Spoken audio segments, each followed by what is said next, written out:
This is the Defenders podcast on TV Podcast Industries, and we're talking about Loki, Season 2, Episode 2, Breaking Brad. You just make everything worse.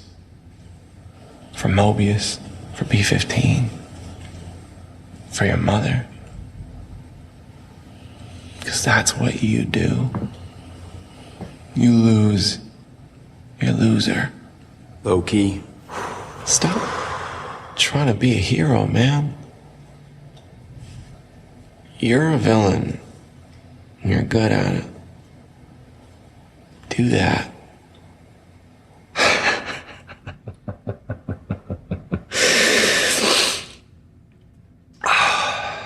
Thank you, Brad. Very much. I really am touched. You know, you're right. I have done some terrible, awful things. Yeah, maybe that is who I am. You know, he knows. It's the real me.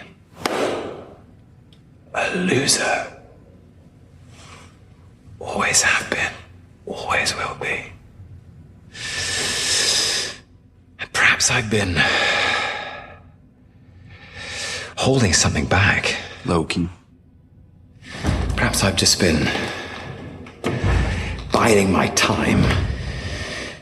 Perhaps I've just been waiting for a moment like this so I can do terrible, awful things to you.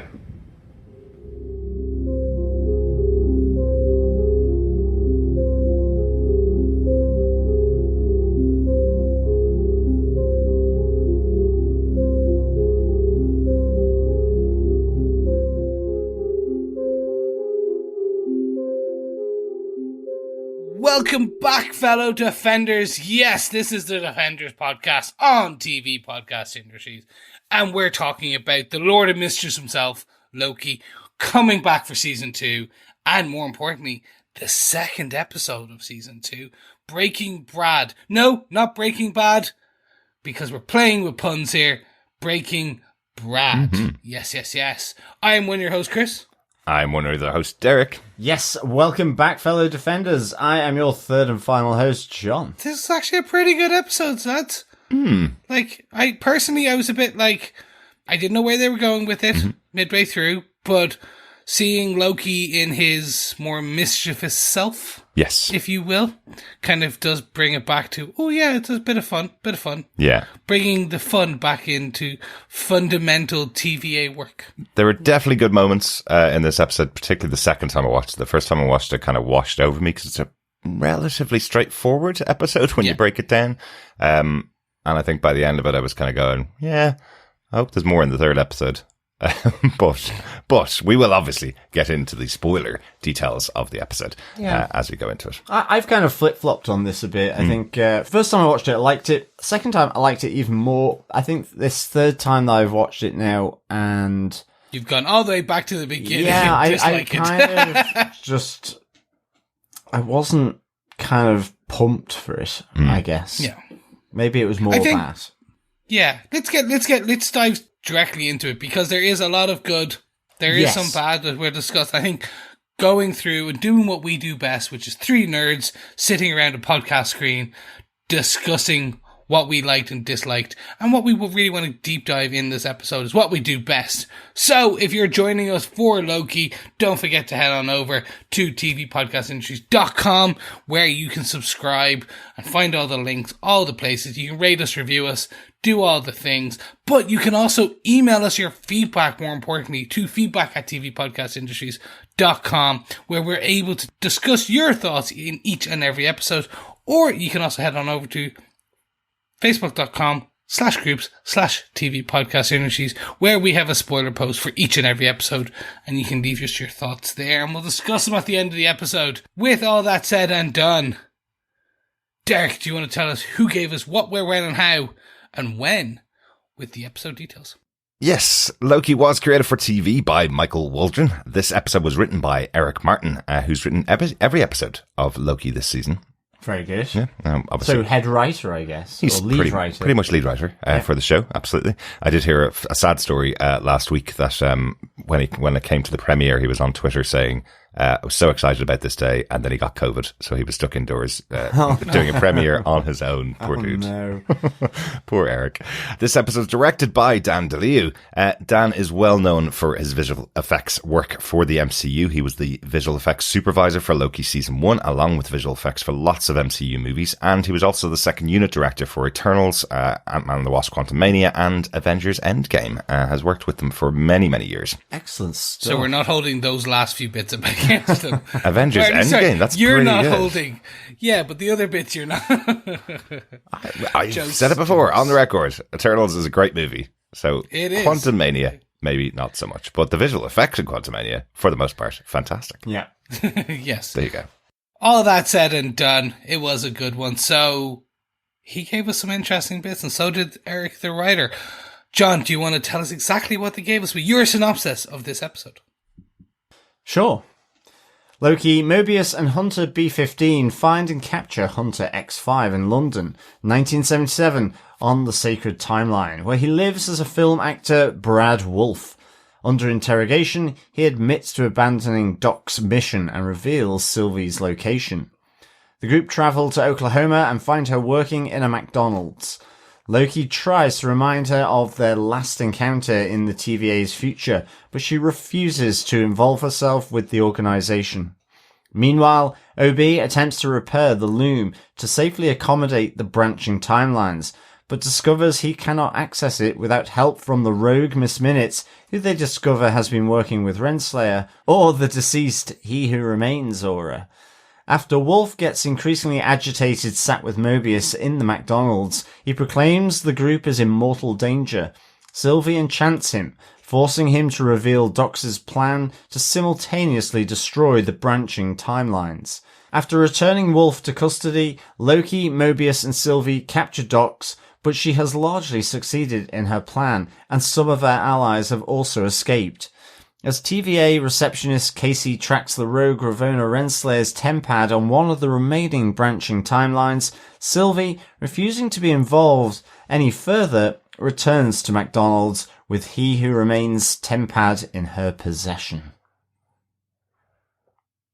Yes, a lot of McDonald's here. I found myself increasingly salivating through this episode for a double quarter pounder with cheese meal, actually, making it... I thought you were going to say Tom Hiddleston, but...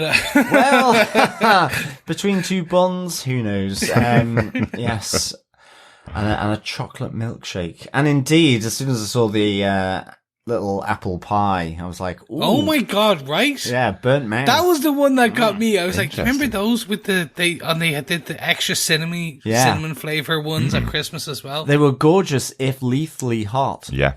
Yes. Yeah. Oh, many an injury was made by eating that first thing, and you go, But we're not here to talk about McDonald's placed injuries, because there's probably quite a few. Mm-hmm. Yes. Don't they have the famous one that's why coffee all comes with the symbol on it saying hot contents, because the woman burnt herself at the drive-in at McDonald's. And I think they did on the molten apple pie as well. Yes, but not in 1982.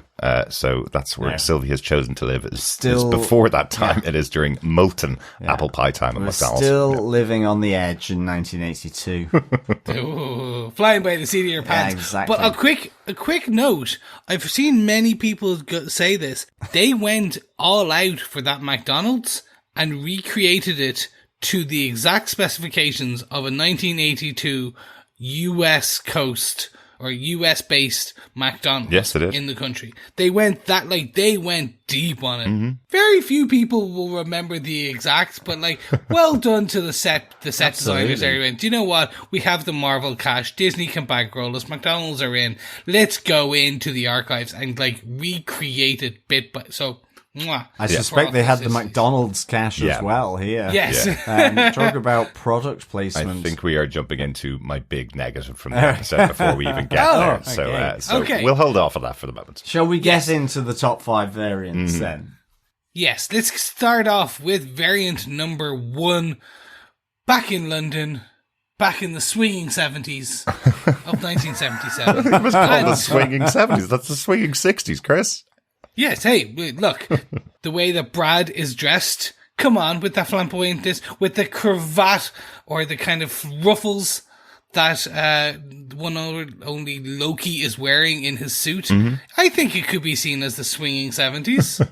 It's very ruffly. It is. Anyway, go to a premiere to find Brad. Yeah, exactly. And of course, my birth year, so all good. Yes. You know? It's kind of fun, isn't it? That they're in London 1977. You were born in 1977 and your birthday is next week. So it's kind of fun that this has landed at this particular time. And Star Wars released on my birthday as well. Yeah. Fantastic. I was predestined, as Sylvie would say, to be a nerd. The TVA is obviously working its timey-wimey magic on my sacred timeline. Absolutely. But I do really like this idea. You know, this stems from the discussion that we saw last week and, of course, from the argument that was going on at the TVA where everybody there was being told you were all plucked from the timeline. So we see here that X5, who we thought was kind of the villainous character, has effectively jumped in and created his own life as a superstar actor. You know, I love that one of the people who's interviewing him as he goes into his premiere, goes to him, "How do you feel about your meteoric success?" You know, it's kind of like, I got here a week ago and now I'm the biggest superstar in the world, but he's probably been there a little while longer. That's how time travel works, I guess. He's probably been there a while setting up his career. Yeah, I like this. I like the feel of it, certainly with the Zaniac, the movie, and I enjoyed Mobius saying, you know, for the fans, when will we get Zaniac 2 and stuff, as he kind of first approaches him. But I really like this, and actually I think one of the best things for me about this episode was actually Hunter X5. I really enjoyed Raphael Casel here, because the Hunters are such a big part of this, certainly with Hunter B15, and I kind of wondered whether Hunter X5 was just going to be a bit part, but certainly for this episode, I really just enjoyed the range that we got here from Hunter X5. I enjoyed just all the one-on-ones with Loki. I know that's some of our other variant points, but here again, you know, after he's been chased, you know, and caught by Loki, I just really enjoyed seeing Loki's horns back and, what did Mobius call it? The shadow play, you know, as the shadows sort of pin, Hunter X5, and just the whole sort of new life that he's created on this timeline, you know, as Brad Wolfe, as this superstar, movie actor, and, you know, going to the premiere, all that kind of stuff. I really enjoyed sort of the feel of 1977's London here. Yeah, absolutely. And I think it was a complaint we had in season 1 at the first couple of episodes of the show. They basically nerfed Loki's by putting him in the TVA. He's not able to use magic at all. So they had loads of scenes with him, you know, throwing up his hands, trying to do some magic, and he can't do it. Whereas here, he's on the sacred timeline. He's in 1977. He's able to use his magic and uses it with full force. It's definitely one of the best parts of this episode.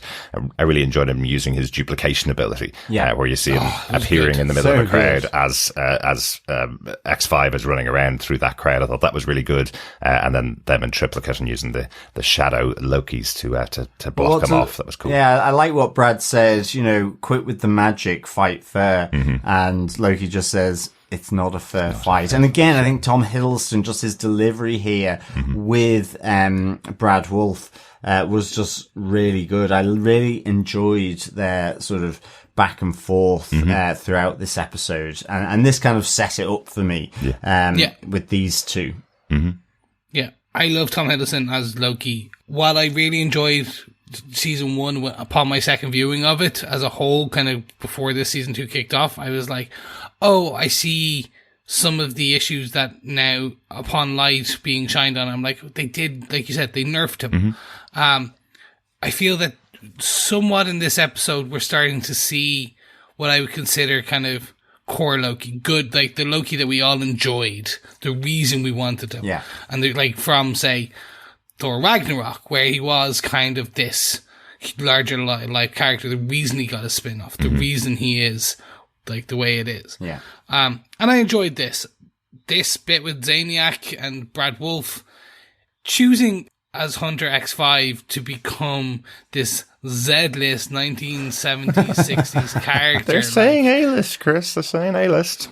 Well, pulled from the annals of kind of comic books, because we had seen Zaniac in the trailer and everyone thought this was going to be a big thing. Oh, okay. Everyone, like, from the trailers, all of the YouTube personalities who dissect everything was like, oh my god, they're gonna make this Zaniac who is like possessed by a demon, and he's part of the Manhattan, where he gets induced radiation from the Manhattan Project, so he's gonna be like, no, it's basically they have Hunter X5 assume this name, and it's a film he was in. There you go. Yeah. That's your Easter egg. Let's move on. I definitely liked where, Mobius was saying, I like it's a horror movie, and he's like, no, it's a dark, intense thriller. Elevated thriller. An elevated thriller, yeah, exactly. Absolutely. I just thought that was really good. It's like, so it probably is slightly Z-listing, I would say. I think in terms of the character, yeah, absolutely. Nobody who watched that trailer knew who Zaniac was without Googling Marvel characters, in case there could possibly be one called Zaniac. He appeared in about 4 issues, I think, of Marvel Comics. So I don't know him. I have no idea at all. All I know from my reading is that he has taken multiple forms, and one of those is a character called Brad Wolfe in the comics. So they did connect those two things together in this telling of an actor playing a role in a movie called Zodiac. So that's the only thing I know about it, and that's from my Googling. So, but it's a fun little nod, and definitely, turned a lot of YouTubers onto investigations that will ultimately go nowhere. Yeah, that's the fun part of it. But I look, for me, I always enjoy when they go to the Sacred Timeline, or when they go to like a non-TVA place, because you do get to see them play with the costumes, the sets, and you kind of get this fun Mobius, Loki back and forth. For me, this was just a good scene leading to where they need to get to, which is like McDonald's. I will say, though, I think when I watched the episode, I said I can tell that this show is written by somebody that's younger than me, because the group that's surrounding X5 when he comes out are just filled with like every type of music fan or a teenager from the 70s. Like, they have mods and they have punks all standing beside each other. They seem to be having some kind of argy-bargy beforehand.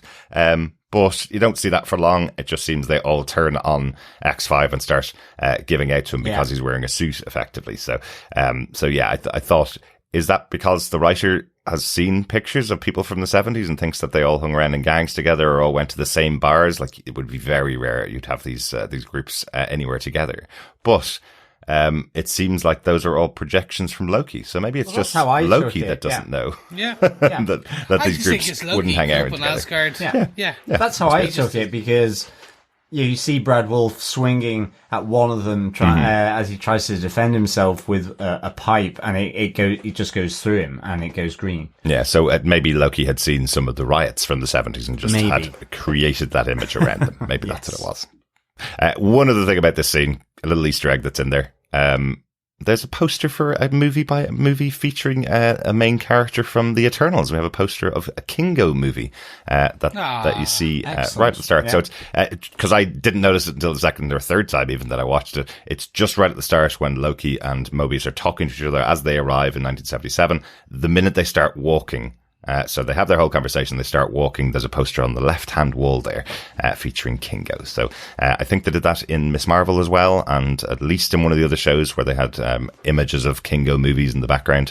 So there's your one for Loki season 2. Excellent stuff. Yeah. Quite cool. Excellent. Keeping Kingo's movie career alive. One film at a time. Mm-hmm. Should we move on to variant number 2, gents? Absolutely. Let us get into... OB and Casey find a problem. In fact, they find a number of problems or issues or potential threats here. Or we're all going to die. We're all going to die, as OB says. Yeah. Not dramatic whatsoever. Not at all. I do love that. Kind of cool to see OB and Casey together here. Casey's got a much bigger role this season than he had in last season. But I like that we have a guy nerding out over OB because... Hey, look, it's Ke Huy Quan. You got to have somebody that speaks for the audience here, meeting Ke Huy Quan and getting all nerding out about him. That's it, but I did kind of like that because you had B-15, basically these containment doors are locked, there's a need to override them, like, critically, otherwise there'll be an overloaded system, and Casey's trying to get, an autograph for OB, the author of the TVA Orange Technical Manual, and B-15's just like, hey guys, can we focus please? But I like that because you have that from OB when the tempad that they've taken from, or the modified tempad that Loki and Mobius have brought back from London, that Brad was using, they're going to try and get that seen to by Obi, and he's like, look guys, the Loom's in bad shape, I'm trying to sort out all these new branches to prevent it from this temporal meltdown, and it's like, is the tempad a higher priority than that? It's like, okay, we'll try and fix it, and you've kind of got Loki all fingers and thumbs trying to sort of look into Wolfe's sort of modified tempad using the manual. So I thought that was a good bit of fun as well. Yeah. I look, for me, OB, any scene with OB is absolutely amazing. Yeah. I really enjoy it. As you said, Casey has he was somewhat of a standout in season 1, or a fan favorite, not standout, but a fan favorite. So seeing him here, kind of having the role expanded and seeing him work alongside his mentor, or not his mentor, but his hero. His hero, yeah, it's a better way of putting it. Like, remember, he's telling them that he's practically memorized the TVA manual, and we saw Mobius trying to use it. Mobius is in a pretty high position in the TVA, and Mobius is trying to just look through it and going, I don't even know if this is the right way up or not. Have I skipped some pages here? How the hell do I use this thing? Casey, on the other hand, is very knowledgeable about this. Much more technical guy, obviously, than Mobius. Just slightly. But look, this is fun. That they get the Loom. They see the problem being is that he remains as the only one, and you kind of set you on your path. Like they now need, like they know what their MacGuffin is. They know what they need to do in order to save the universe. Kind of. What they realize is that He Who Remains is the only person that can access it. They need his temporal aura to be able to access this, and He Who Remains is dead because Sylvie killed him. So they're kind of going, okay, not sure if we have a plan B here. Maybe we need Miss Minutes here, and Miss Minutes has been gone for the entire 2 episodes. There is another in that Miss Minutes can deactivate it. So you hear Obi saying this, but it then links to Casey's. He's kind of been trying to sort of locate Renslayer and all that, and from one of the tempads, he realizes that Renslayer's one of her last communications was to Miss Minutes, and that Miss Minutes has been helping Renslayer, and that she's been working with He Who Remains ultimately. So again, they probably aren't entirely sure what that means, but they know that He Who Remains is dead, and you've got this AWOL, Miss Minutes, and Renslayer still in the ether, and it's unlikely that, Obi's backup, which will be to get Miss Minutes to deactivate everything, is going to happen. So, I mean, at the moment, I guess you've got this pressure cooker of a time loom waiting to sort of just blow up with all the branching timelines. Absolutely. Do you think there was a little hidden joke in there that it's about getting rogue AI back to work is the only way they can solve the problem? To save all the humans, getting rogue AI back to work. I know this was all written and done before the writer's strike, but I thought that was quite prophetic, given what was in the arguments with AI going rogue. It certainly lends itself quite nicely to the current situation, I guess. Absolutely. Yeah, I'm trying to think. I really want that to be true. It's kind of like there's a video game called Death Stranding, written by Hideo Kojima, which is literally about a virus, and everyone's living in shelters, and only certain delivery people kind of are able to kind of go across the United States, and it came out just before COVID. And everyone was like, what the hell? Okay, I say just before, but 6 months before. But it was still like, yeah, this is too close for comfort. But yeah, I'd love to say that the writers are prophetic, but I just think they read the tea leaves too well. Well, absolutely. Like AI obviously has been very central to science fiction for quite a long time, going back to things like Terminator, where things became sentient, Skynet became sentient and destroyed the planet. Don't talk about Skynet. So, yeah. Don't talk about Skynet because he can hear. They did change the name for the sequels, didn't they? It wasn't Skynet in the sequels. Yes, it was Google. I mean, it was something else. Yes. Anyway, let's get out of that and move on to our variant number 3. This, I think, is probably another of the best moments in the episode. Breaking Brad with the ever decreasing cage, as Loki seems to take back his mischievous side. But this is all after the initial confrontation between B-15, Mobius, Loki, trying to get the information out of Brad. And it seems like Brad's very good at pushing every single person's buttons. Starts with B-15 saying to her, you informed us all that we had a place in the timeline. I've gone out and taken my place in the timeline. So what exactly are you pissed off about? What exactly have you got a problem with here? I've done exactly what you told me to do. Then Loki jumps in saying, but people's lives are at stake. And he just laughs in Loki's face going, you've killed so many people, effectively. You put everybody's life in danger multiple times. Yeah. What's your problem here? Including your mother. And then you see a little look from Loki there, that looks like he's really getting to him, doesn't it? Yeah, I just thought this whole sequence of breaking Brad was good because it was like, I mean, round 1, it's just that swagger of Brad Wolfe, totally unfazed with the 3 of them in his cell. Ultimately, he thinks he's getting at Loki, but it becomes Mobius that he is getting under the skin of. And it is nicely tense because you think something's going to sort of come from Loki when in fact it's the jibes that are coming from Brad that Mobius reacts to, and I kind of liked that. And I like the kind of aftermath of it where Mobius is going, no, I didn't lose my cool. It was tactical. It's like, I was following you. And Loki's just like, you were clearly in front of me. I was following you. Followed by the key lime conversations, between the two where he's just, it's like, yeah, that wasn't tactical. I lost my cool, but you get that little insight as to why, Mobius a little bit conflicted here. The TVA is my only life, but it's not if I see my life on the timeline being bad. It's if it's better than what it is now. That's when I'm not going to be able to deal with it. So it's that kind of, I get Mobius saying, this is the life I've only known, so I'm happy with it. But if I peer through the looking glass and see a better life, I'll know what's been taken away from me. I can handle a worse life because I've enjoyed this life. So I kind of liked how that element of Mobius here, kind of got pulled out from these scenes as well. And Mobius is a good sidekick to Loki, and this episode did remind me of that.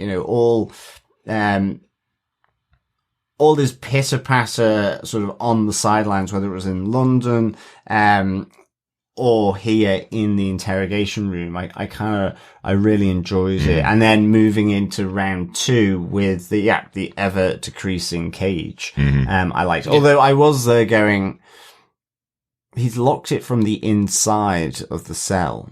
What? But obviously it was just an act. But didn't Brad understand that, like, they have, the it's guards. Yeah. It's a cell. You can't lock it from inside or else there would be no point in having it as a cell. Yes. Yeah. I thought that was a little weird.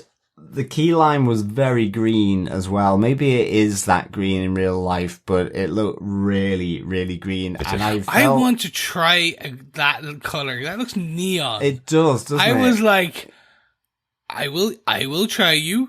I feel that there's probably very little lime in you, and mostly like colorant B5 too. Yeah, exactly. I thought, do you eat that and come out like Monty Burns in The Simpsons, where on the X-Files episode where he's floating around a luminescent green in the forest? No, you come out as Zaniac. Well, although weirdly, I don't know what it was, but that key lime conversation scene, I really enjoyed it, but I couldn't help but notice the two of them avoiding eating the key lime. It was like, I think Loki got a lot of cream there. I think he was mainly eating cream rather than the actual pie.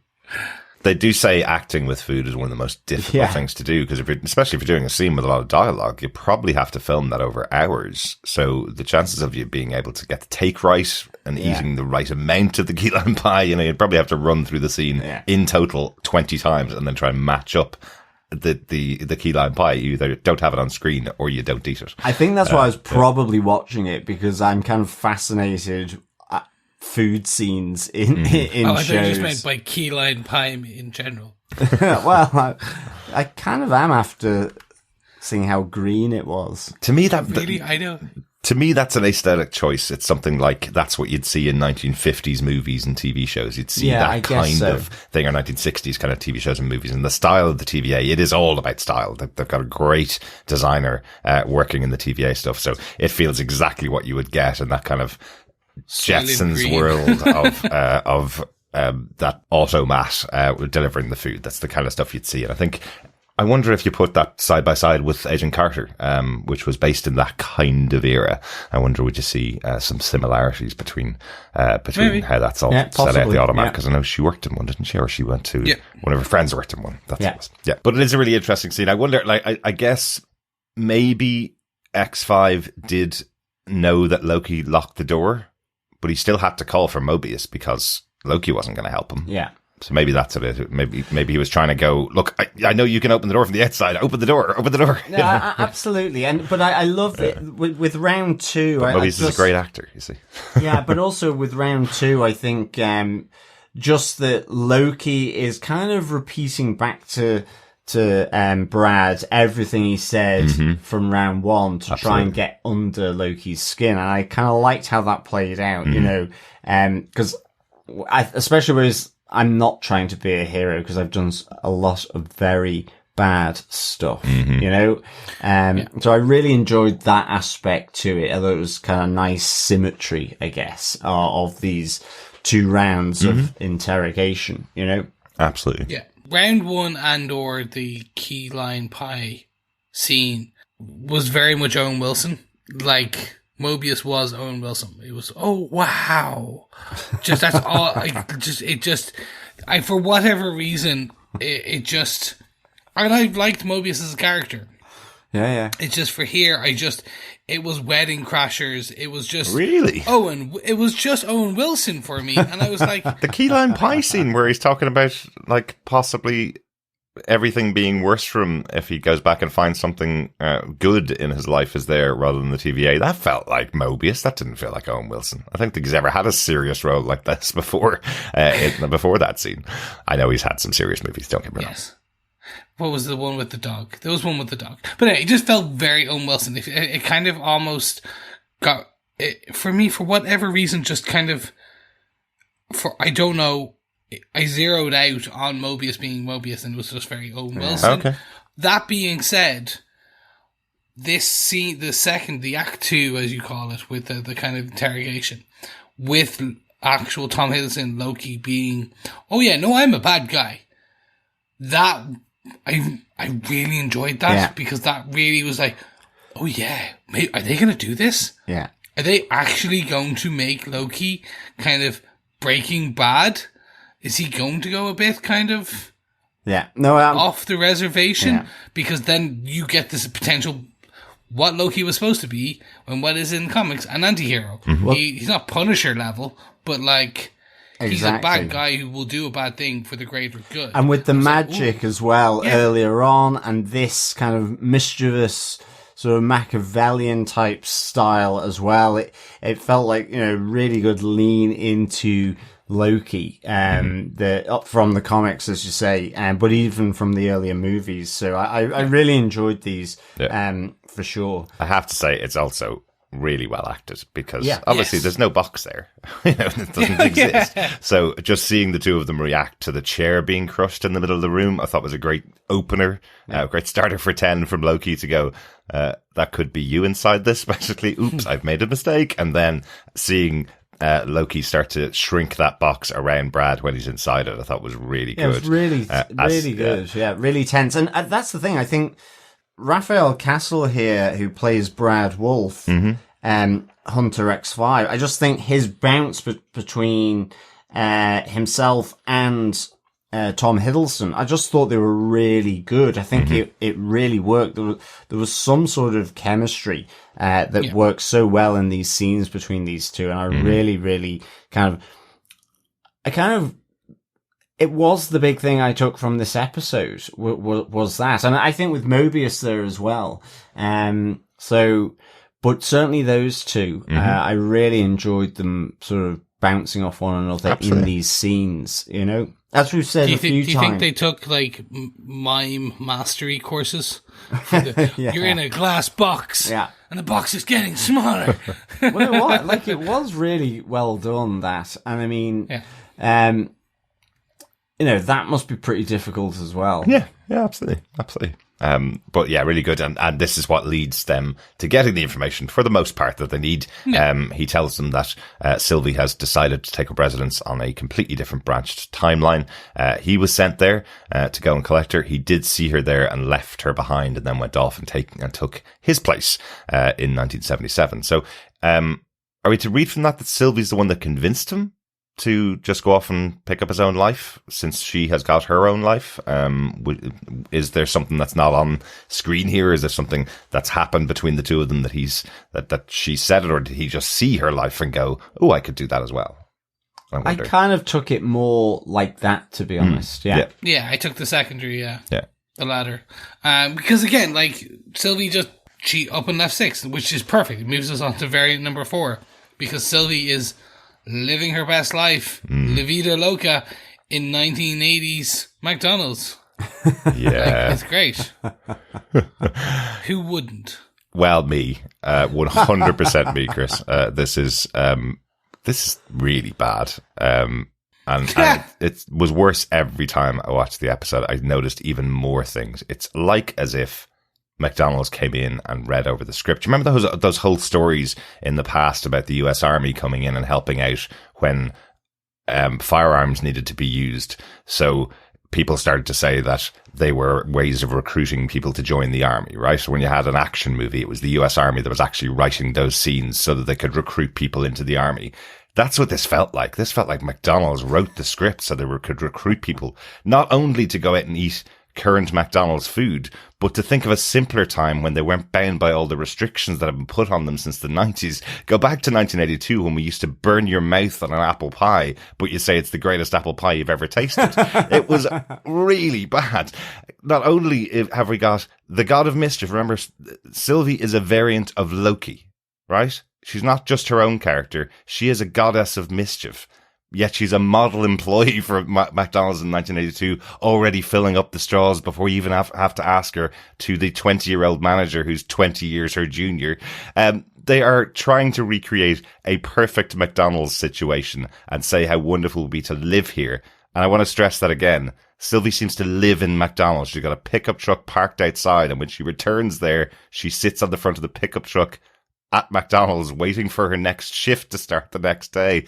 Oh, wow, how did sponsorship from McDonald's get this much in these episodes? Was the budget cut so much from Loki season 1 to season 2 that they had to have pumped in money from McDonald's to get this season made? Is that what happened? I guess it's the making of that we're just going to have to watch here. They'll completely ignore it. They'll completely ignore it. They'll pretend wasn't it nice to have this partnership like we used to have in the old days with superhero movies, getting superhero toys in your McDonald's. Well, but this is so much of an ad for McDonald's. Well, I did feel like Simpsons did it again, like you were saying about the army being involved with, the Simpsons and joined the Navy and the boy band. And I was like, but this is... Come work for McDonald's. Have a boss who's 20 years younger than you, telling you what to do, who gets his mom to drive him home from work, because that's the perfect life and that's the place you should want to live. It was a little weird, I have to say. I took it as ultimate satire. Like, really on the nose. Like, you would either think this is amazing or you understand that they are ripping the living hell jokes out of this. Because I did take it as very much a satirical, the best place in the world is a McDonald's. Is that no way in any universe or any timeline the best place in the world to be?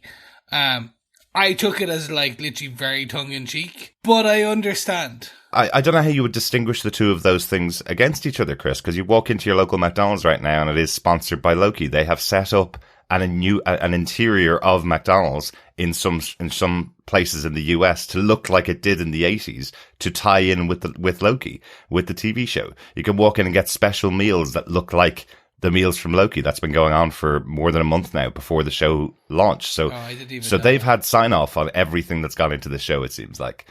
So they are creating the greatest place on earth.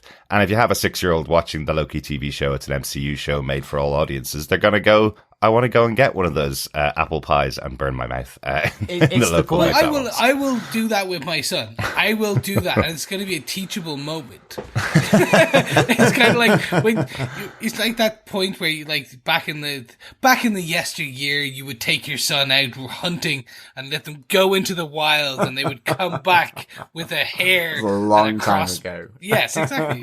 Yesteryear, long time ago. And they would come back with a hare or nothing, and if they came back with nothing, they would have no food. But now I will let my son loose and go to McDonald's, and if he comes back with a Big Mac or an apple pie, I will say, which will you eat? And he will eat the apple pie and burn the living hell out of his mouth. And I'll be that is a teachable moment. You should have gone for the Big Mac, which is 4,000 calories, but you will be hungry again in 5 minutes. I think the teachable moment there is probably about litigation against a company that would sell that to a child. But anyway, I think more of my problem is this scene could take place absolutely anywhere. She could be working in a generic bar, serving beers behind the bar, some whiskeys, have exactly the same conversation outside, but just there's so much stress on the fact that you have to have the golden arch in the background of all scenes to make sure that this is definitely a McDonald's, that she has her 5-minute break, remember, because that's what good workers get when they work for McDonald's. They only get 5-minute break. They can only have personal conversations between those times, just training up the next generation of McDonald's workers here with our 10-minute spot in this Loki episode. Yeah. It was really, I honestly, I don't go very negative very often, but this was the most negative I can be, because we already talked about in episode 1 how much McDonald's placement was in there, and now there's more. I do think it's, to what extent was it a creative choice by the writers to have McDonald's in there, and to what extent was we need to partner, so it became a corporate thing of we need to partner, and so we're going to set all this scene in McDonald's, and it's like, okay. And I mean, actually, I think you were saying how Mobius was more Owen Wilson in the scene with the key lime pie. I thought it was in the McDonald's with Brad, where it's like, I thought we could sit down here and have a lovely dinner, kind of thing. Again. No, can I just read out the line that Mobius actually says? Well, that's true. I thought this was going to be a trap, but here we are for a lovely dinner. Underline lovely dinner from McDonald's. Can you make sure that Owen Wilson says that? Because we can't get him for an advert, but we can get him to say it in the show to support McDonald's again. So it is kind of corporate sponsorship gone crazy. Yeah. So it was kind of that felt a little out of place. I think. Yeah, I mean, look, I just don't know. I mean, it's just... I got you a milkshake, John. Will that not cheer you up? For me, it's just, I'm trying to reconcile why a McDonald's restaurant is just the center of this. Because ultimately, unless it is just pure and utter satire that I'm just not getting from it. But look, it's either satire or corporate sponsorship. Yeah. It is one or the other. I say the writers would like to say it's satire. Probably the truth is it's corporate sponsorship. The actual truth is somewhere in between. Yeah, exactly. They said corporate went, you need to put a McDonald's in here. Writers went, well, we're going to make fun of them. And it got rewrote about 4 times to what it is now. So it's very much in the middle piece. What I disliked on this Sylvie thing is not the McDonald's. It's not any of that. It's literally just, Derek, you said, like, this could have taken place anywhere. Mm-hmm. The other point is, this could have not, like, this doesn't need to take place. Like, okay. the actual Sylvie conversation where she's angry at Loki, like, she kicked him. She pushed him out. Mm-hmm. And then she's annoyed that he's back working at the TVA. Well, yeah, because, like, you got rid of him and he, like, destroyed the universe and now he's turning up. Like, I think the problem with this, that really kind of, the issue is that, like, he's puppy long, kind of puppy eyes at her, and she's just so standoffish and aggressive. So kind of, it just felt, this probably would have been better somewhere else if it was a more quiet, not in your face situation where it was in a room and they are able to have a sit down and they could have had a proper conversation. It just felt so, I don't know, something about this just was like, no, that's a terrible way to reintroduce Sylvie. Okay. Like, it just didn't feel like it meshed for me. And I think that's where I was like, something's up with her character. She's off. And then it kind of rolls quickly into the next scene. Because you're just basically on a 5-minute break. Oh, the world's going to end. Okay, let's go. Yeah. Like, it just felt very... I felt you could have spent more time with Loki and Sylvie, because I did like their initial awkward interaction. And weirdly, of all of it here, I enjoyed that. I actually enjoyed some of the music in this scene that kind of gave that sense of awkwardness between the two. But I do agree with you. I think there was so much kind of extraneous stuff around having to talk about 10-minute break. I'm on my 10-minute break, or cut to milkshake. Yeah, cut back. Yeah, and you're having a lovely meal. I thought we were going to sit here and have a lovely meal, rather than having Loki and Sylvie having that chat, and in a sense, you know, seeing Brad getting more agitated in their presence because he knows the plan of Doc's that's happening, you know? Because interestingly, one of those multitude of branches that doesn't get destroyed is the one with the McDonald's in it. So that was kind of interesting. Maybe it is the safest place in the entire universe to live. It's the safest and corporate sponsorship universe. Yeah, exactly. The McDonald's timeline, where the whole timeline is just a McDonald's.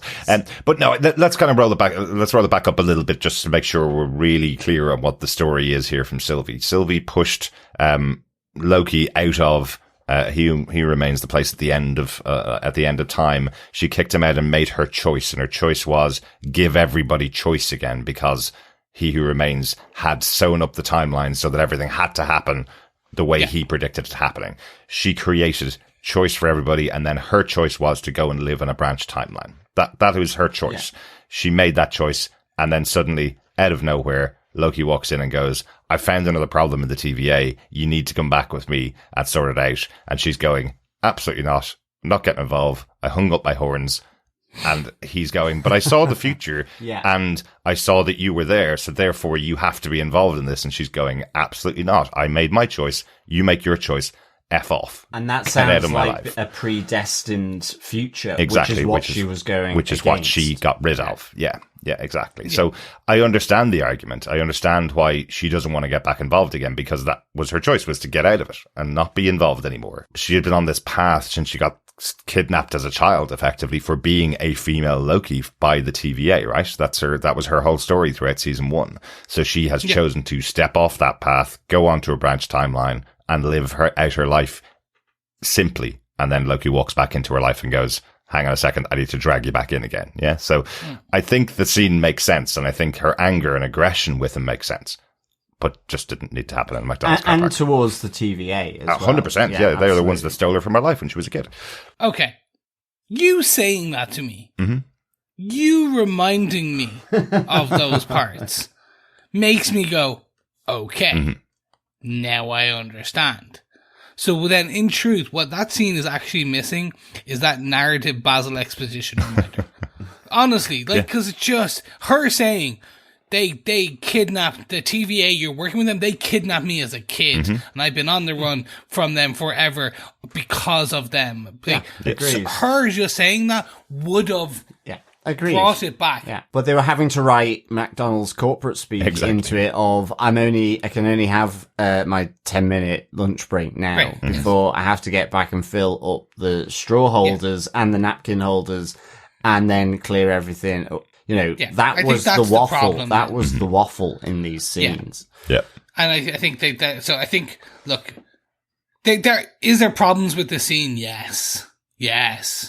Be it for whatever reason you feel that this scene just doesn't gel 100%. There's some funny moments, some funny words, but it's a real shame because like Sylvie is such a, or should be another central variant to the Loki that we know. And she was great in season 1. Exactly. She was standout. The actress Sophia Di Martino, for me was one of the best parts. She, outside of Tom Hiddleston, I remember saying, I hadn't seen much of her before, and her coming in, and I was like, breath of fresh air. I love this. Absolutely. And she will be again. We can't, say there's not going to be more of Sylvie this season. This is only the second episode. She is the other major character in the season. We've got 4 or 5 major characters in Loki. It's not just the Tom Hiddleston show that we thought season 1 was going to be. Yes, we have 5 or 6 major characters, and Sylvie's definitely one of them. We know she's coming back. He's already seen the future and seen her, right? So we know Sylvie's coming back.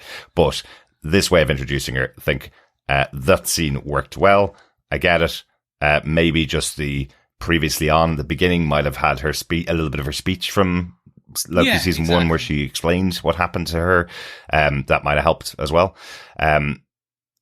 But she is brought along on the adventure effectively because Mobius does convince X5 to tell the story. What actually is happening? They are blowing up timelines. Dox has her plan that is to blow up every timeline, which will include Sylvie's and will kill everybody there and this quiet life that she's found for herself. And to preserve the sacred timeline, to get it back to and regain this order.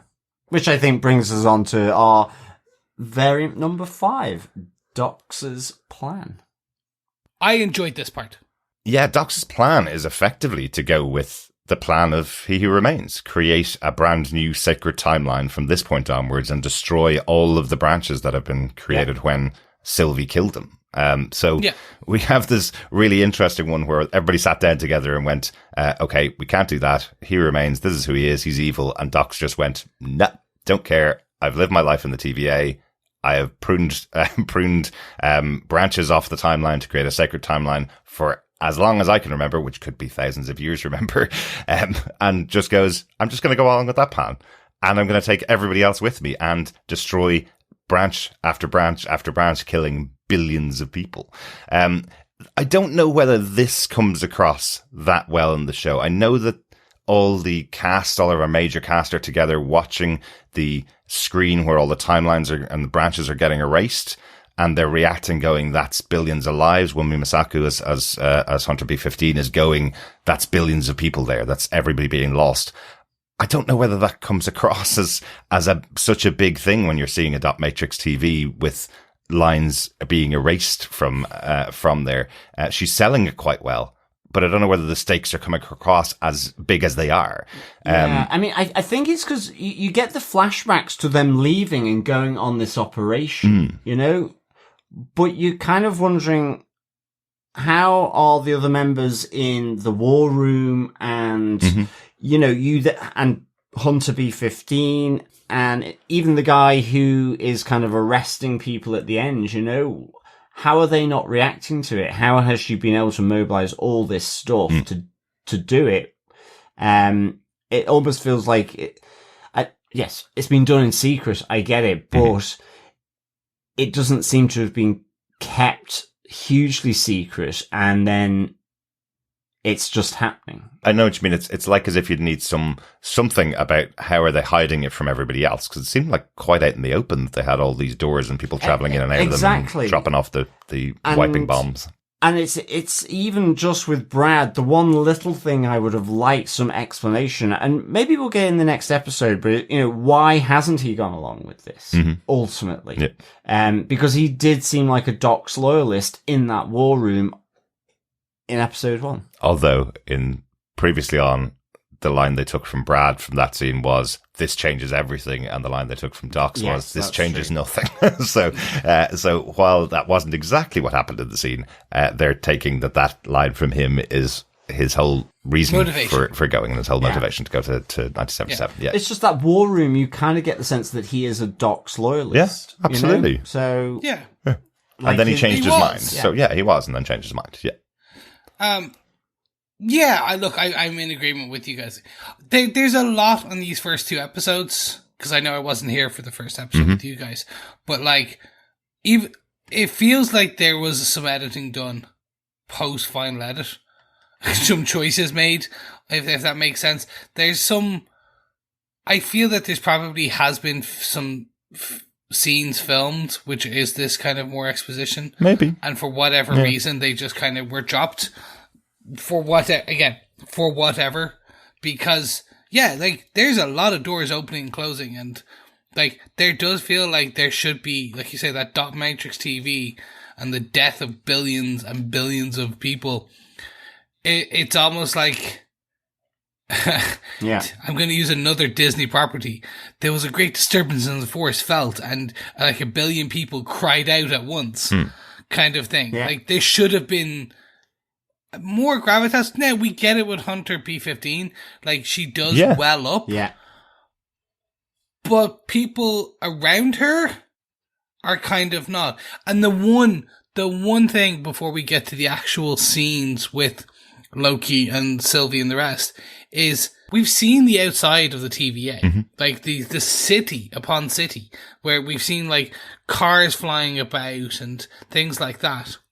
But it still feels like there's just a couple of 100 people. But when you see the outside of the TVA, like when, say, Loki was running through in episode 1, there's cars flying, there's taxis, there's a city worth, there's a couple of 100,000 million people there working in the TVA. And it just still feels sometimes like it's the mix of, you're still trying to show that this is a huge, massive operation, but then also it's so small that it's kind of like Warehouse 13, where there's only a couple of 100 people working on it, and it's still kind of a small thing because you have everyone there at on the level. It just sometimes there's a disconnect in terms of the size of the consequence and the size of the operation to what we actually see. Yeah, more just because of the scoping and scale. It's a TV show. It's probably TV budget, absolutely. Yes. And I think just by having those scenes in the first episode, it establishes a size that we're never going to see. We're never going to see millions of people react to something here. And as I say, time works differently here. We're not going to see that kind of reaction as if it's a city with other things going on other than people working as the TVA. Do we not even hear from Obi in episode 1 that he's never slept and he's been there hundreds of years? Same with Mobius, that they just do their jobs effectively. Yeah. So this break in the TVA that's happened since the death of He Who Remains is kept small.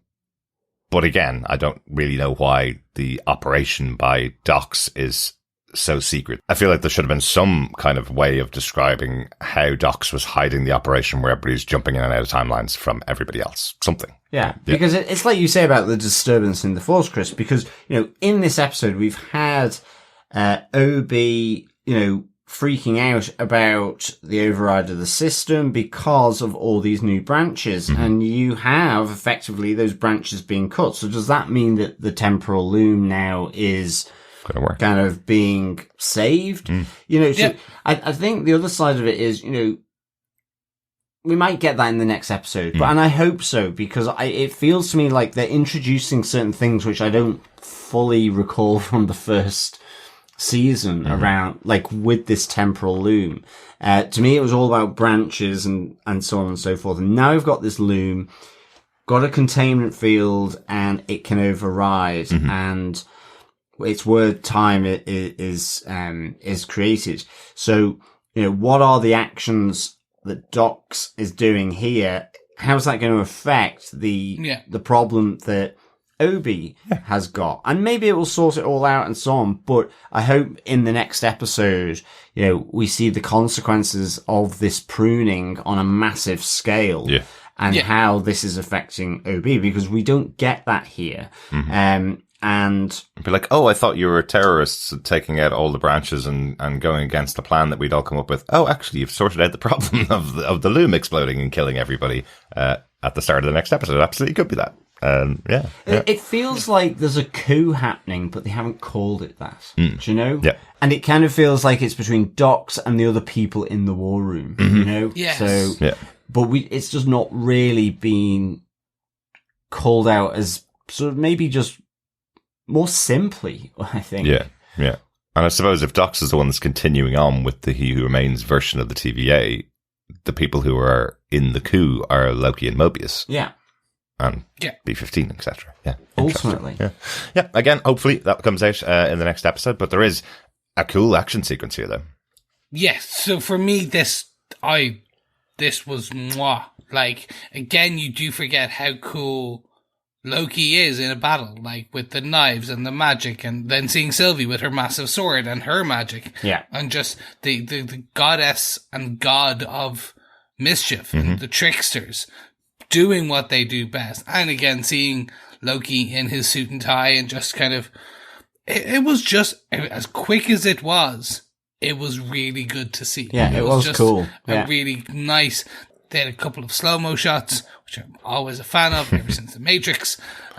So just for me, this was a nice payoff towards the ends of the episode, really. Yeah, definitely. I like the little touch back to season 1 of the two of them holding hands together and it creating this blast that knocks out all of Docs' people. So I thought that was quite cool. Yeah, and all the kit and stuff. Yeah, no, I like this. And it was kind of uncompromising as well, you know, that they were pruning some of Docs' men here as well, as much as the equipment. It felt really good. And as you say, small but perfectly formed. Yep. Yeah. Yeah, really good. Really good.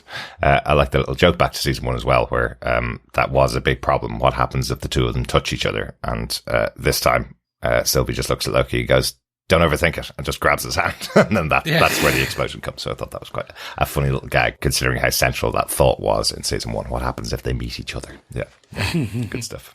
But even though Docs' plan succeeds, they do capture her and capture most of her men. We do hear some of them did escape into the timeline. Some of them did escape through those doors.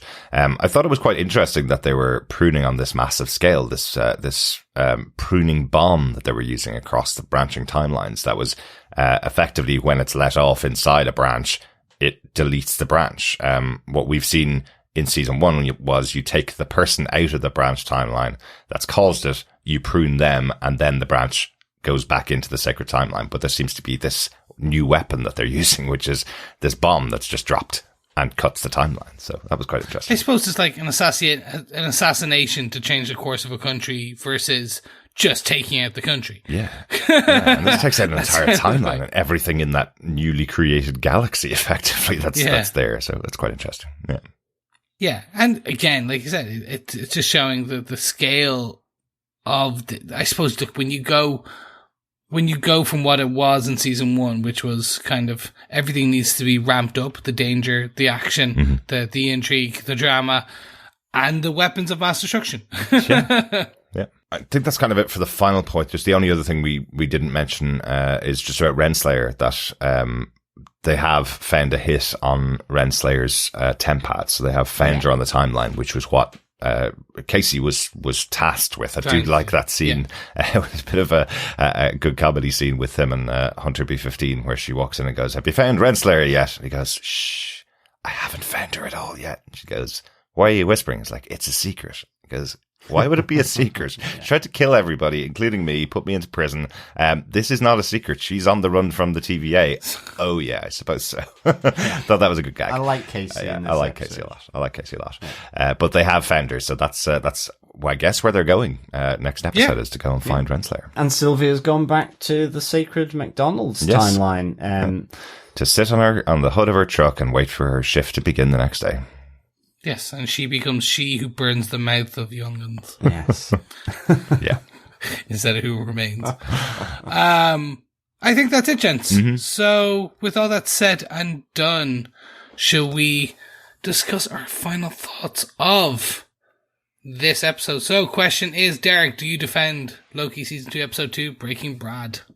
In the context of the series, that this is only 2 episodes into the series, it's okay. I guess you have to watch it to get to the next episode. But this would be probably the lowest of the Loki episodes that I've seen. Didn't enjoy this one very much. Some great moments in there, don't get me wrong, especially seeing Loki using magic when he's outside the TVA. That's something I've wanted to see more often in the show. But overall, I've mentioned it way too much. The whole scenes in McDonald's really detracted from the show for me. A couple of other things that didn't really sit great with me, but overall, I'd say if you stack up the 8 episodes so far, this was the one that I disliked most so far, and I hope the rest of the season can correct it. I'm sure it can. There's 4 more episodes to go. I'm sure there isn't going to be an episode as bad as this one in the rest of the run of the season. There were some things that were required to continue the season, but that's about all I could say for this one. Great stuff. So you're a Burger King man through and through. John, do you defend this episode of Loki Breaking Brad?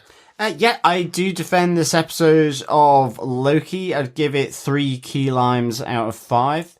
I think for me, I really like the hub of this episode. As I said, I don't want to be overly negative, but I flip-flop between kind of thinking this was good and then not being quite so fussed with it in the end. And I think I enjoyed actually the character scenes in this between Mobius, Loki, and Brad. I really enjoyed those all the way through. And I did like the first moments of Sylvie and Loki. And I thought there was some really good music in this.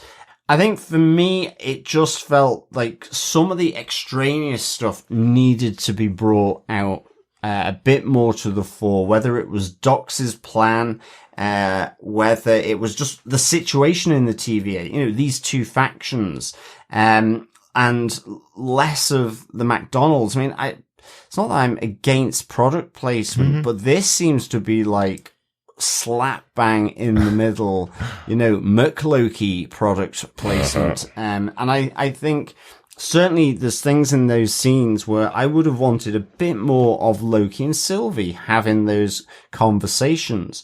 I don't need to know about the lovely McDonald's meal. It's great after a hangover. So I think if we mention them one more time, we're going to need to be sponsored by them. That is true. Yeah.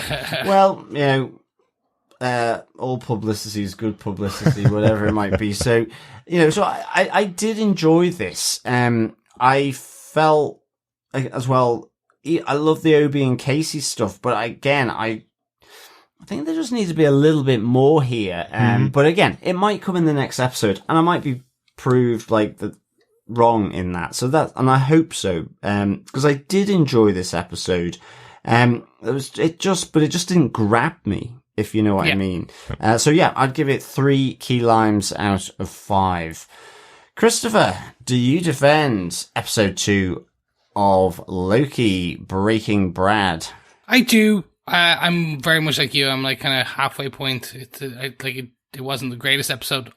There was things to like. There was things to dislike. Is too strong of a word, but just things I just did not get. I don't understand the choices. I'm not going to go through the points again that we've already kind of discussed.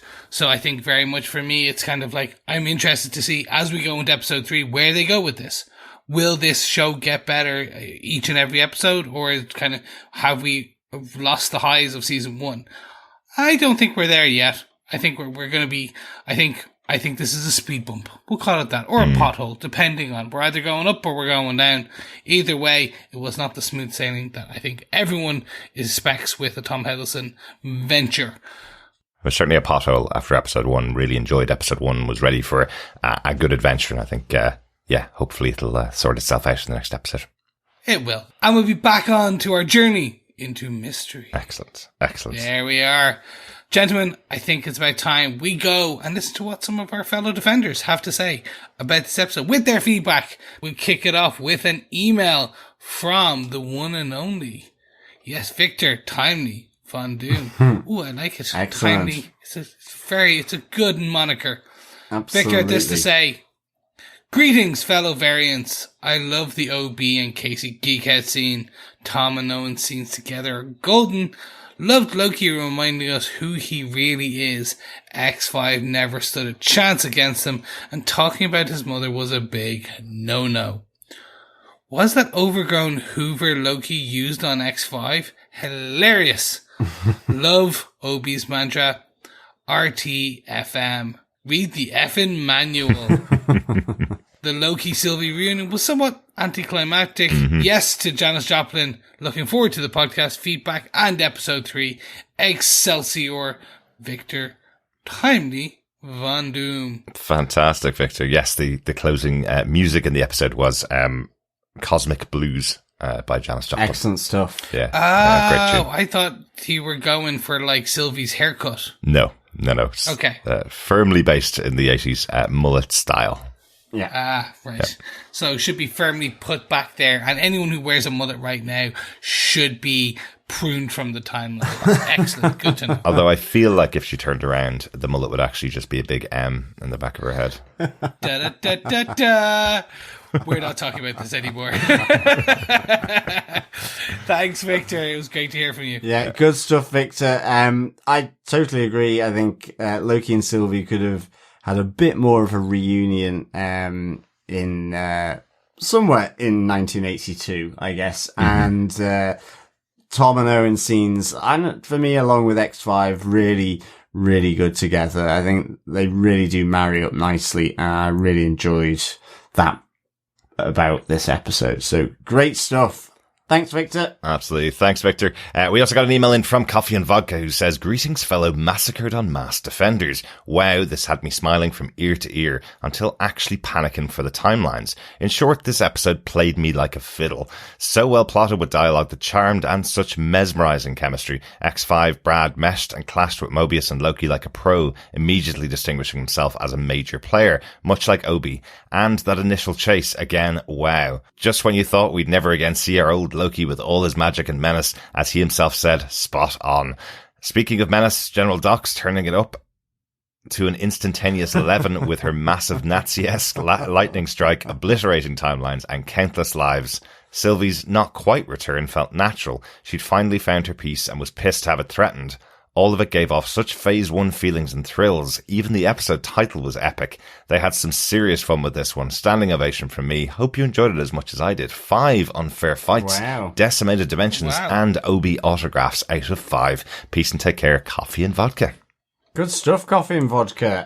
Really glad you enjoyed it. Yeah, absolutely. Really glad you enjoyed it. And to be honest, you pulled out a lot of what I enjoyed as well, whether it is seeing Loki returning with his magic and menace, and the X5, Mobius and Loki sort of scenes. I thought they were really, really good. I think I just probably wasn't played but like a fiddle just as much as you were, say. So but yeah, no, good stuff. And yeah, interesting you say about the Phase 1 feelings. I think I can see what you mean by that for sure. Yeah, thanks. I wasn't played like a fiddle. Well, I was played like a fiddle, but I'm actually a set of drums. So that's kind of why it was slightly off. But thanks for the feedback, Coffee and Vodka. And again, this is why we love it. You do kind of, you bring up something quite interesting again, with even say the Nazi-esque lightning strike. Just didn't think about that. Yeah, she really was going all blitzkrieg on the timeline. It was General Dox. Absolutely. And you're totally right as well. Brad really stands out as a great character in this season, and I'm hoping to see more of him in the future episodes, because his battling back and forth with Loki in B-15 and Mobius, and then just that one-on-one with Loki, I thought were fantastic scenes. Really, really good. Yeah, absolutely. Good stuff. Thanks, Victor. Over on our Facebook group, Dr. Bob Phillips says, Casey really stepped up in this episode, and it's overdue recognition. Wasn't it lovely to see him get all excited when he met the scribe of his book of life? The call out of the squishy cube interrogation technique being torture was interesting, as we've seen similar done frequently without any mention of its unsettling truth. Might have been even better if it had led to a completely blind alley, which I think sits more firmly with how useful the approaches are. And I think the show is a redemption arc for Loki. But mischief gods never quite settle on good or evil for too long, do they? Yeah, thanks, Dr. Bob. I think Casey, having his sort of autograph moment, or trying to get his autograph. But I think Hunter B-15 successfully pruned that geek out and the autograph in his book by effectively telling him to stop, because there's other pressing matters to attend to.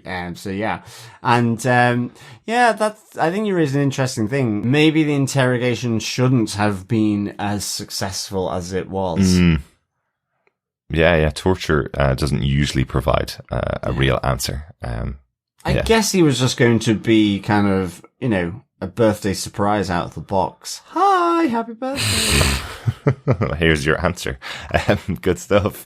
Thanks, Dr. Bob, for your thoughts. Yeah, thanks, Dr. Bob. Also on Facebook, Heather Wallace says, if ever a concept demonstrated the differences in branching timelines, it's that a McDonald's apple pie ever tasted good. I love it. Excellent stuff. Although I think I do disagree at some point. Once the burns had subsided.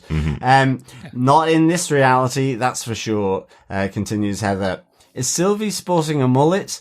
That alone is justification to prune her branch. Didn't spot any Loki hair flips this episode. Excellent stuff. Yes. Branch pruning for all mullet timelines, I think. Thank you, Heather. You and I are going to get on well together. It is death to the mullets timelines, and I'm personally saying like that those apple pies were good. So we're remembering differently, but I'm maybe it was Irish versus American McDonald's. Who knows? I'm with you, Heather. I'll take another apple pie over the McDonald's one any day of the week. It was the pure fakeness of it, though. That's why it's terrible. And your mom made great apple pies, John. I love a normal apple pie as well, but there was just something like so wrong, so right. Oh my god! If we say apple pie one more time, well, at least we've stopped saying the M word. Yeah. The next piece of feedback comes from Joe Herbers, who had this to say: "Great actors in this show. Fun seeing our duo again and the others. Overall, I didn't like this episode as much as the first. The pacing felt off. The multiple interrogation scenes of X5 were too long, which detracted from the urgency of the overall episode. I have a question. In order for X5 to live the Brad life on the sacred timeline, wouldn't something have to happen to the original Brad there so that X5 could step into the celebrity life? Did he kill him? Near the end of the episode, is there a reason they couldn't show up a bit sooner to stop the rogue TVA? Not sure how the whole timey-wimey stuff works here. Thanks, Joe. Well, yeah, probably. Like, let's say, like, X5 probably did kill Brad on the Sacred. No. I don't know which. Where he became Brad. Yeah. No, Brad Wolfe is Brad Wolfe. That is what X5 took on. We don't know how long he's been there, so he could have been establishing his career as Brad Wolfe for a while. Yeah. Or he's Brad Wolfe's son, because much like Kingo, he doesn't age. But effectively, what we have heard from this, and this was really good speculation after the first episode of the show, the newly introduced time loom that happens is it knits the timeline back together when something unusual happens. Yeah. So it's knitting it into one sacred timeline. And interestingly, this was used to explain how Captain America Steve Rogers went back and lived a life with Agent Carter back in the 50s after the end of Endgame. He went back the timeline knitted itself back together into one sacred timeline. I am going to have to get my old knitting patterns out, because this is getting way too knitty for me. Well, yeah. So that's basically it. So Brad may have appeared at some point, set up his career, and then the timeline knitted him back into the timeline. Doesn't necessarily have to kill a variant of himself. So that's... But it would be cool if he did. Yeah, but ultimately he did kill him. I feel like that's probably not the way Marvel Disney will go with it. That he killed, maybe not, and stuffed him in a dumpster, and it was all fine. Nobody noticed as he went on. Yeah, and the timey-wimey stuff, I think that's an important thing as well, because yes, I kind of felt that they could move through those portals to different points in time through the TemPad. So technically, yeah, I think you may be right. They could have just gone earlier, but then we would have had no action scene. Well, true. But there is something, though. They did say that the TVA sits out of time. So technically, that moment in season 1 where we have Loki slipping through to the past and slipping forward to the future, that shouldn't be able to happen at all within the TVA. That's why they had the whole process of pulling him from all the timelines and creating Loki there as just one version. So technically, they're not using time travel within the TVA because there is no time there. That makes sense? But they're also outside of the time on the sacred timeline. So I think timey-wimey is slightly broken. But TVA aren't on any timeline. They're not on the sacred timeline or a branch timeline or anything like that. They're just exist. So it depends where Docs maybe is conducting her attack on the branches. Yeah. So maybe they could jump into the branches before they blow up the branches to stop what happens there, but they can't jump in and out of time on the TVA, I think, is the way it would work. Yeah. It was probably explained and we missed it, but, it might be. Or it wasn't and we just assumed. Yeah, because certainly where Docs is, it certainly wasn't in the TVA. It didn't look like it. Oh, okay. It looked quite, like it had rafters and wooden beams. It looked almost, like, dare I say it, you could say it's a Norse hall. Well, there you go. If it wasn't in the TVA, then absolutely they should have just jumped to the point where she started the operation and could have just wiped it out. Good stuff. Yeah, another little plot hole for episode 2. Thanks, Joe. It's a bit Swiss cheesy, like the old Swiss cheese that used to be on M burgers back in the 80s. Good stuff. Thanks once again for all your feedback. You can continue to email us to feedback@tvpodcastindustries.com with any thoughts you have on Loki. You can also join us over in our Facebook group at facebook.com/groups/tvpodcastindustries. We'll be back with Loki next week, but we are also covering The Boys spin-off Gen V. We're on to episode 6 this week on Prime Video. 6 of 8, only a couple more episodes left to go. And it has been, while very different to the other shows that we're covering, a fantastic show. Yes, been really good. Really good. It's been one of the best shows this year. Thank you so much for listening. And if you're just joining us for Loki, we will be back next week with episode 3 and our discussions. Fingers crossed there is no corporate sponsorship, or maybe we will get that elusive blockbuster sponsorship that I needed so much back in the day. No, they had that back in Captain Marvel, Chris. In the Marvels, they're going to have like a Coca-Cola space shuttle or something. I'm sure. All right, guys, thank you so much, and we'll speak to you again next week. Yes, thank you so much, fellow Defenders, for listening. As always, great to chat all things Loki. Until next time, though, keep watching, keep listening, and keep defending it. Oh God! Nice. Very terrible. nice. I can't even edit that out. Bye. God, because that was perfect. Bye. Bye.